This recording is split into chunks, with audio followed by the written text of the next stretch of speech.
My parents hid the secret that my brother cheated with my wife. But at the baby shower, my gift unleashed a wave of extreme violence against them. Perhaps starting with an introduction and a brief explanation about my family is the best way. I am Ryan, and I've just received the most shocking revelation. But before getting into it, let me tell you a little about my family. You see, I always knew I wasn't the favorite. Nobody ever told me directly, but you can feel it in your bones. It's the way your parents look at you compared to your sibling, how they talk to you, how they always choose them in both the small and big moments. My brother, Liam, was always the golden child, the one who could do no wrong, the one who got all the love and attention while I watched from the shadows. Growing up, it was obvious. If Liam got a good grade, it would be framed on the wall. If I got a good grade, I'd get a brief smile before they continued talking about Liam's achievements. I was his shadow. But despite everything, I never hated him. Sure. I resented the way my parents put him on a pedestal, but he was my brother and I loved him. At that time, it wasn't his fault that our parents treated us differently. I thought that would be enough, that although things weren't fair in childhood, as adults, we'd find our place and our relationship would balance out. But I was wrong, so terribly wrong. 2 days ago, everything fell apart. It was supposed to be a happy evening. My parents had invited us over for dinner for my wife's pregnancy. I was genuinely happy for them to host it. Me and my wife have been trying for a while, and I knew how much it meant to her to start, a family together. Plus my brother's wife was there, so I went. Despite the knot in my stomach that I always feel when I'm around my family, it's a constant reminder that I'm not enough, that I'm always second best compared to Liam. Bella, my wife, was by my side as she had been for the past 5 years. She knew how complicated my relationship with my family was and had always been my support, the one person who made me feel seen, or so I thought. The dinner was fine, normal even. We were all sitting around the table, laughing and celebrating my wife's news. My parents, as expected, were beaming with pride, gushing about Bella's pregnancy as if she had invented motherhood, but that didn't surprise me anymore. I was happy, pretending everything was fine. It was later, when I overheard my parents talking that my entire world fell apart. After dinner, I excused myself to use the bathroom. On my way back, I passed by the kitchen and overheard my parents whispering. I should have kept walking, but something in their hushed tones made me stop. And that's when I heard it. My mom was saying they would never tell me anything about Liam's mistake. At first, I was confused, wondering what mistake they were talking about, but then the answer hit me like a slap in the face. They were talking about how Liam had slept with Bella, my wife. Apparently, it happened a few months ago. And they decided not to tell me to protect Liam because he was their precious boy and didn't deserve to have his image tarnished. They called it a simple mistake, a lapse in judgment, something that should be forgiven because, according to them, the important thing was that he managed to get my wife pregnant. I stood there frozen, unable to move, unable to breathe. The walls seemed to close in around me. My mind was flooded with disbelief, betrayal, and rage. My wife, my partner, the woman I trusted with my life was a traitor and with none other than my own brother. And worse, my parents knew they had kept it a secret, choosing to protect Liam instead of telling me the truth. They chose him again over me. It felt like all those years of feeling less were somehow validated. They made their decision and it wasn't me. I don't even remember how I left that house that night.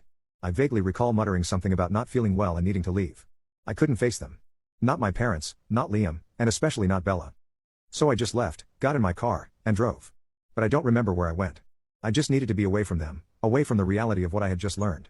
It felt like my whole life was a cruel joke, like nothing made sense anymore, like I was falling into a void with no way to stop. It's been 2 days, and I still can't process it. I haven't confronted anyone. I've barely spoken to Bella since that night. She keeps asking me what's wrong, why I'm so distant, but I can't even look her in the eye, let alone talk to her. Every time I see her, all I can think about is her with him, my brother. How could she do this to me? How could he? And how could my parents hide it as if it didn't matter, as if I didn't matter? I keep replaying the conversation in my head, hearing my parents say Liam's mistake shouldn't ruin his life, that it was just a slip. But what about my life, my marriage? Does that not count? Do I not count? It feels like I've been erased, like I'm a secondary character in a story that should be mine. But somehow, it's always about Liam. No matter what he does, no matter how much he hurts me, they will always protect him. And here I am picking up the pieces, trying to figure out how to move forward when everything I thought I knew has been turned upside down. I don't really know what to do. I don't know if I should confront Bella and demand the truth, or if I should talk to my parents and tell them how much they've hurt me. I don't know who to face first. I don't even know if I have the strength to face Liam. The thought of talking to him and hearing whatever excuse he might have for betraying me makes my stomach turn. But I can't keep living like this pretending everything is okay when it's not. I can't keep this secret inside, letting it poison every thought, every moment. Part of me wants to scream at them all, to tell them how much they've hurt me and how much they've destroyed. But another part just wants to leave, to walk away and never look back. I don't know which part to listen to. I don't even know if there's a right choice here. All I know is that I feel completely broken, and I don't know how to put the pieces back together. I've spent my whole life feeling like I'm not enough, like I don't matter. And now, after all this, it seems like that's been confirmed. The fact that my wife had been pregnant by my brother, cause we tried for a while, and after hearing these news I don't even know if I'm the father. My parents have made it clear that Liam will always be the priority, no matter what she does or who she hurts. But where does that leave me? How do I move forward knowing that the people who should love and protect me have chosen someone else time and time again? I have no answers. I wish I did. I wish I knew what to do, how to fix this, or at least how to move on. But right now, all I feel is overwhelming betrayal and pain, and I don't even know how to make it stop. That's why I'm here, really, writing this post, hoping that anyone will tell me what to do because I feel like I'm falling apart and I don't know how to stop it. I know that from the outside, it's easy to have an opinion and that's what I'm looking for. But from the inside, it feels overwhelming. Update 1. It's been more than 2 weeks since my original post. I've had time to think, to feel, and to plan. At first, I was paralyzed by the pain, confusion, and betrayal. But now, that numbness has faded and has been replaced by something cold, sharp, and much more dangerous. At first, I thought confronting Bella, Liam, and my parents might give me some closure. But now, I've decided on something completely different. Yes. I will confront them, but not to yell, cry, or ask for explanations. Instead, I want them to feel the same pain I've been drowning in. I want revenge. I'm going to exact the most thorough revenge possible within the bounds of the law. These past few days, I've been meticulous. I've been patient. They think I know nothing, that I'm that second-rate son and husband who just smiles and goes along with everything. Let them keep thinking that. Because in the meantime, I've been working in silence, gathering evidence to back up everything I heard that night. Betrayal always leaves traces, even when the betrayers think they've covered their tracks. And I'm determined to find every last detail they thought was hidden. First, let me tell you about the baby shower. Yes. There's a baby shower. A few days after my last post, my mother called me with her usual cheerful tone, pretending as if nothing had happened, as if she hadn't been part of this massive betrayal. She wanted to know if I'd organized my wife's baby shower since, for my family, I'm basically a servant, and, of course, I'd be the one to take care of it. Probably, if the situation were reversed, she wouldn't ask my brother to organize this. Yes. She wanted me to celebrate the very person who destroyed my marriage and my life. The audacity left me speechless for a moment, but then it occurred to me to use this to my advantage. This could be the perfect opportunity to set the stage for what's coming. Of course, I agreed. I said, yes, making sure my voice didn't reveal my true intentions in the slightest. She was so pleased, almost euphoric. Liam will be so happy, she said. I smiled over the phone thinking about how happy Liam would be when he found out what I had planned for him. But before making my move, I needed to gather as much as possible. I've become almost obsessive about uncovering every last secret, every message, and every piece of evidence showing exactly what they did to me. At night, while Bella sleeps, I go through her phone, her laptop, even her old backups. At first, I wasn't sure if I'd find anything. Maybe they'd been smart enough to cover their tracks. But people always get careless when they think they have the upper hand. The first evidence came in the form of a hidden folder on her phone. She thought she was clever naming it something innocent, but I know her too well. Inside were photos, pictures of her with Liam. And it turns out it wasn't just once, but an elaborate affair. Some photos seemed innocent at first glance, but others, well, let's just say they made it clear what had happened between them. My stomach churned as I looked at them, but I didn't stop. In the following nights, I kept digging, text messages, emails, old social media messages. I found conversations between Liam and Bella, some from months ago, talking about how careful they'd been to make sure I didn't find out. Their words hurt, but they also fueled me. They were so casual about it as if I were nothing more than an obstacle in their way. But the real bombshell came when I found messages between my parents and Liam. My mother in particular had been actively helping to keep it all a secret. There were conversations about how Ryan didn't need to know and about the importance of protecting Liam's image. Liam sent screenshots of these messages to Bella, assuring her that our parents were on their side and that they didn't have to worry about me finding out. I felt sick reading it. They didn't care that I'm their own son. All they care about is Liam's reputation. I've saved everything. Every photo, every message, every piece of evidence is now carefully stored on my device. I've backed it all up just in case. I'm not going to rush. I'm going to wait for the perfect moment to act, maybe at the baby shower, maybe afterward, but I'll make sure that when it all falls apart, it falls apart hard. They won't know what hit them. Update 2. It's been about a week since my last update, and there's so much I need to share. Although, I'm not sure where to start, the events of yesterday feel like they played out in a dream or maybe a nightmare. It depends on who you ask. I spent the day at the baby shower playing the part of the perfect host while hiding the storm brewing inside me. The facade was carefully crafted. I was the supportive brother, the cheerful son, the obedient husband. Everyone was there, family, friends, and Liam's wife, none of whom knew about the storm about to be unleashed. The celebration itself was an elaborate event, and my mother, unsurprisingly, was practically bursting with pride, ensuring everything was perfect for Golden Liam. My parents had no idea the real gift was coming, and it was from me. A gift that would shatter the carefully constructed world they had built. I was acutely aware of my racing heart. I could feel my pulse, not from excitement, but from the anticipation of the chaos about to unfold. As the day went on, I engaged in light conversations, laughed at shallow jokes, and arranged the many baby gifts stacked on the table. The whole time, I was intensely aware of the ticking time bomb about to explode. I could see Liam enjoying the attention. His smile wouldn't last long, but the longer she thought he'd gotten away with it, the better for my revenge. The moment came when my wife cut the cake. Everyone clapped and congratulated her, and I felt my pulse race even more as I prepared to give my wife her special gift. And then I called Liam and I told everyone it came from the heart, but deep down, I knew it came from the depths of my pain. Then I stood up to address everyone, and the noise in the room fell silent. Bella looked at me with a bright smile, visibly excited as she reached for the beautifully wrapped box. I had put effort into the presentation, exquisite paper, a luxurious bow, all designed to create a sense of anticipation and make it seem like a very important gift, which it was. Everyone gathered around Bella to get a closer look as she began to unwrap it. Inside were printed photos, shocking images of her and Liam in very compromising situations, intimate moments frozen in time, the kind of photos you wouldn't want your family to see. I had carefully chosen the most incriminating images, the ones that revealed their betrayal with undeniable clarity. Bella's expression changed from excitement to confusion and then to horror as she processed the contents of the box. The atmosphere in the room shifted when people realized what was happening and the implications of the photos for everyone involved. Liam, me, and my wife. But I wasn't done. As the murmurs began and people started asking questions to either Bella or me, I unveiled decorative curtains that displayed the same photos, enlarged and arranged in a striking format. The truth was now exposed for everyone to see, a gallery of betrayal capturing the affair that had shattered my life. Bella's face turned pale, the blood draining from her cheeks, leaving her looking ghostly. Her hands trembled as she struggled to grasp what was happening. My parents instinctively tried to intervene, but I wasn't going to let them silence me. I took a deep breath and let the words flow. I revealed the entire affair, detailing how they had helped cover it up and how they pretended everything was fine while Liam betrayed me with my wife. Liam's wife, completely shocked, stormed out of the room, yelling at him, calling him a traitor, and expressing disbelief at how he could have done all this. It was likely a similar expression and feeling to what I experienced when I discovered the entire ordeal.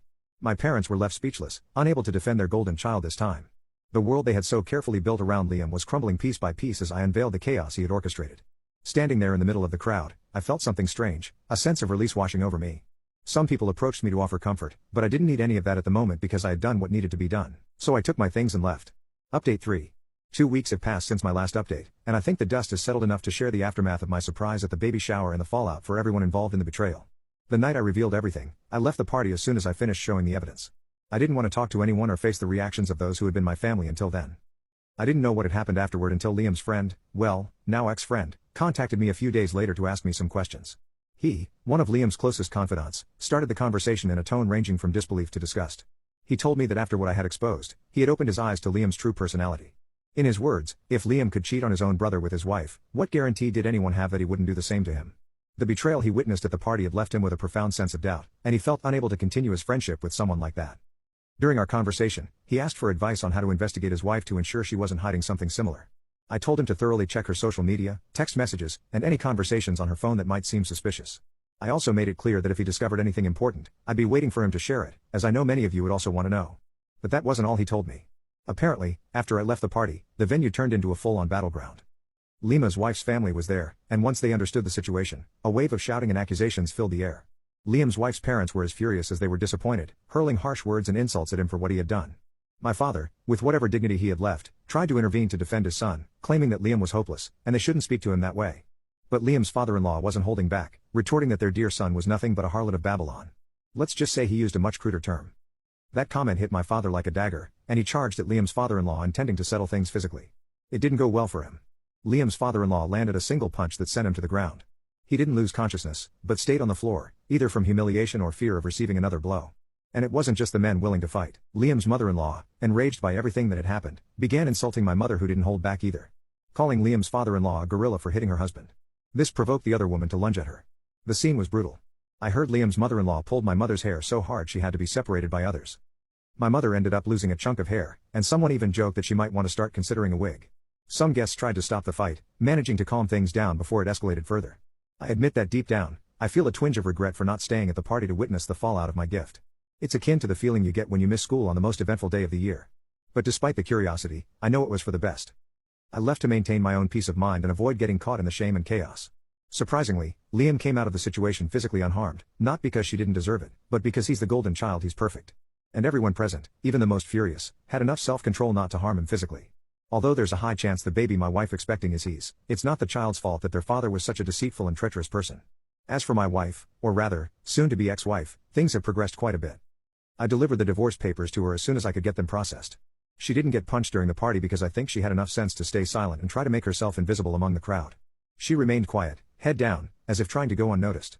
Apparently, this strategy worked, as she avoided the punch from Liam's father-in-law, a punch she deserved more than anyone else, especially since his father-in-law was so willing to throw one. Later, when she got home, she found all her belongings thrown out on the lawn. I hadn't left a single thing of her inside. Everything was on the grass, waiting for her to get the message. She didn't say a word or knock on the door to talk to me. She simply collected her things and left. At least she understood the hint. And now we're waiting to see what happens with the house once the divorce is finalized. In the past 2 weeks, neither my brother nor my family has tried to contact me, neither to apologize nor to lash out at me, which doesn't surprise me. Even though I was the one most affected by all this, apart from my father's humiliation in this situation, they don't have enough shame or remorse to reach out and apologize. This confirms what I've always suspected. To them, Liam will always be the priority no matter what. This betrayal and public humiliation, while catastrophic, doesn't seem to be enough to make them reflect. I've spent my whole life trying to find a place in my family, seeking to be seen and valued, but these events have shown me that it will never happen. No matter how much they hurt me or betray my trust, I'll always be the son they can overlook. Update 4. I love that saying, everyone has a plan until they get punched in the face, and that's exactly what happened to my ex-wife. But let me not jump ahead and share how things have been over the last few months. It turns out that Liam's now ex-friend, whom I helped with his investigation, discovered that his wife was also cheating on his with my brother. As you can imagine, he confronted her immediately. During the argument, the friend mentioned that my ex was also involved in this whole mess. What did his wife do? Without saying a word, she went straight to my brother's house, where he was living with my ex because they believed the baby my wife was expecting was my brother's. What happened next was the best part. The woman punched my ex directly in the face.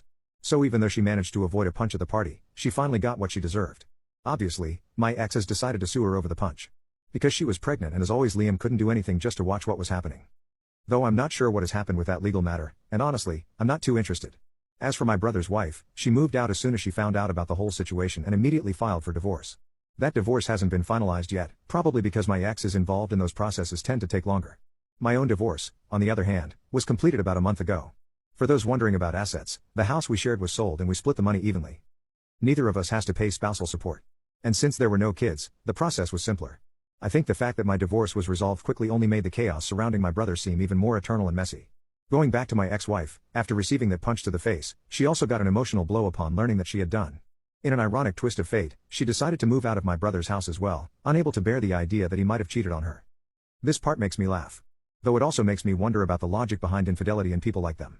How can someone so willing to cheat on their partner with another person now feel hurt because that person cheated on them? Maybe I don't understand jealousy in that situation because fortunately, I'm a decent person and have never felt the urge to betray someone in such a way. The hypocrisy in her is so evident, it's almost hilarious. But the situation doesn't stop there because now comes the unexpected twist. My wife's baby has been born, and as you'd imagine, a DNA test was done immediately. It turns out I was not the father. The baby is the child of Liam. What surprises me is that despite this man being the father, there could very well have been another candidate. Knowing my brother and seeing how he's handled himself during all of this, it wouldn't surprise me if there were more contenders in the paternity matter. Honestly, given who my parents and brother are, this doesn't seem strange at all. For them, this is just another Tuesday. The level of chaos and drama they live with is so routine that they barely seem to care about how absurd the situation is. And no, neither my parents nor my brother have attempted to contact me since. But this time, and just this once, I'll give them the benefit of the doubt and think that maybe it's not that they don't care about me as a son or brother. They're probably just too busy dealing with the disaster they've created themselves. Update 5. First, let me clarify something because it seems some people didn't catch the sarcasm in my last update. When I said I gave my family the benefit of the doubt, I was being sarcastic. No. I don't think they've ever truly cared. And even if there hadn't been a scandal of this magnitude, they still wouldn't have bothered to reach out. Moving on to the update, my brother has ended up moving back into our parents' house. Why? Well, the biological mother of his baby decided not to stay with him. And while she's been unfaithful, I understand her decision. Staying with someone as untrustworthy as my brother sounds more like a punishment than a reward. So, alone and with a baby, he returned to the only place where he seems to still be welcomed with open arms, our parents' house. As for my brother's divorce, it concluded in a favorable manner for my ex-sister-in-law. The house they shared was sold, and she doesn't have to pay either child support or spousal support. I think this was the best case scenario for her. Now she can walk away from this whole mess without any financial or personal ties to my brother. It's like life gave her a one-way ticket out, and I can't imagine a better ending for her.